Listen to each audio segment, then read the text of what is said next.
An interesting story of a selfish man and a tea seller. There was a man and his wife.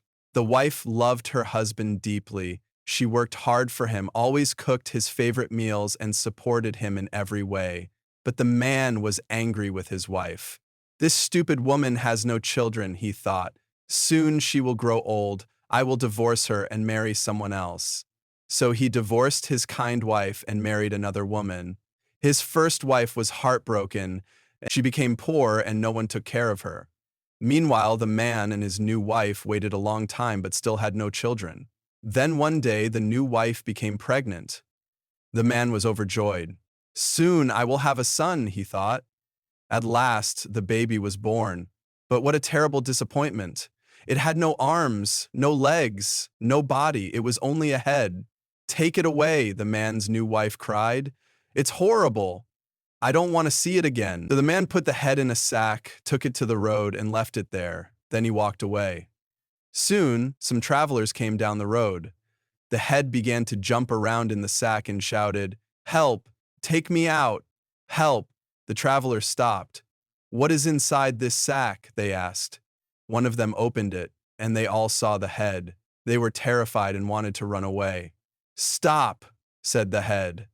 "Please don't leave me here or I'll die." "What shall we do with you then?" asked the travelers. "Take me to the town," the head replied. "Find a tea shop and leave me there." So the travelers carried the head to the town and stopped at the first tea shop. "Here's something for you," they told the tea seller and handed him the head. The tea seller was very surprised. "I don't want this thing," he said, and started to carry the head out of his shop, but the head began to speak. "Tea seller, listen to me. Do you want to be rich?" The tea seller paused. "Yes, of course." "Then I will help you," said the head. "Look after me, give me food, keep me here. I promise soon you will be rich." So the tea seller agreed. Every day, the head gave him advice. "Buy your tea in this place today," said the head. "Don't buy tea today. The price is not good."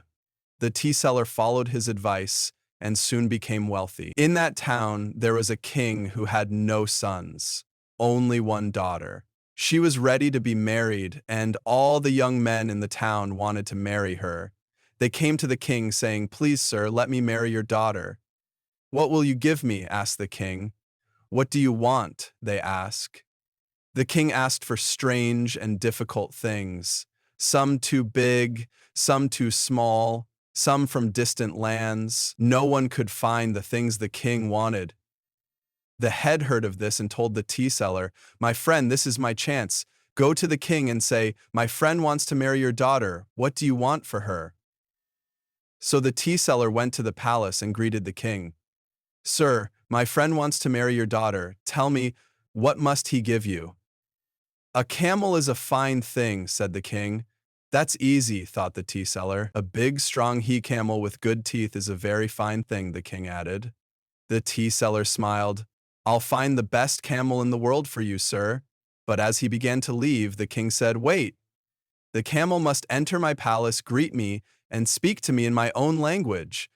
The tea seller stopped laughing. "That's impossible, sir." "If your friend cannot find this camel," said the king, "he cannot marry my daughter." Sadly, the tea seller went home. The head was waiting. "What did the king say?" asked the head. The tea seller sighed. "He wants a camel, a strong he-camel with good teeth." "That's easy," said the head. "No, no, the camel must speak to him." "Very well," said the head. "Take me to the camel market." At the market, the head chose a camel. "Now, take this camel to the palace." The tea seller was frightened. "It's just a camel, it can't speak." "Don't be afraid," said the head. "Everything will be all right." So the tea seller took the camel to the palace. The king shouted, "What is this? Why has this man brought a camel into my palace?" "You asked for a camel," said the tea seller. The king laughed. "This camel cannot greet me or speak in my language." Just then, the camel lifted its head and said, "Peace be with you, sir." Everyone gasped. The king stood up. "Can you really speak? Was that your voice?" "Yes," said the camel. "It was my voice." The tea seller was even more surprised than the king. "Sir, you asked for this animal. I have brought it to you." The king nodded.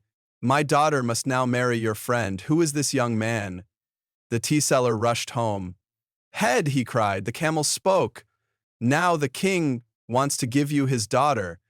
"We will go to the palace," said the head, "and I will marry the princess."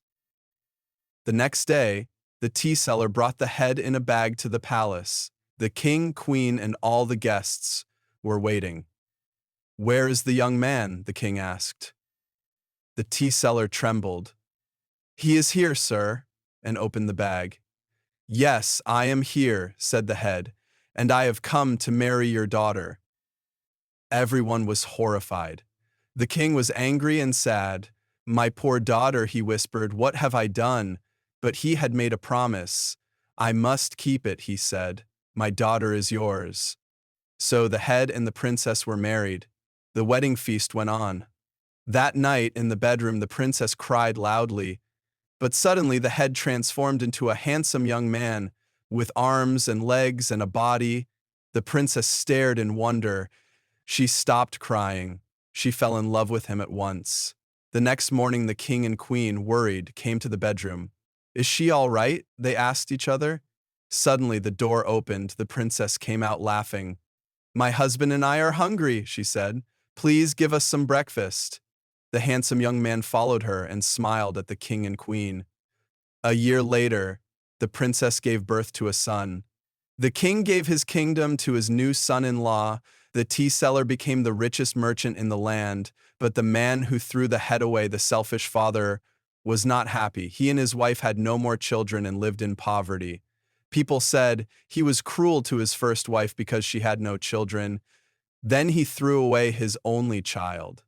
God has punished him.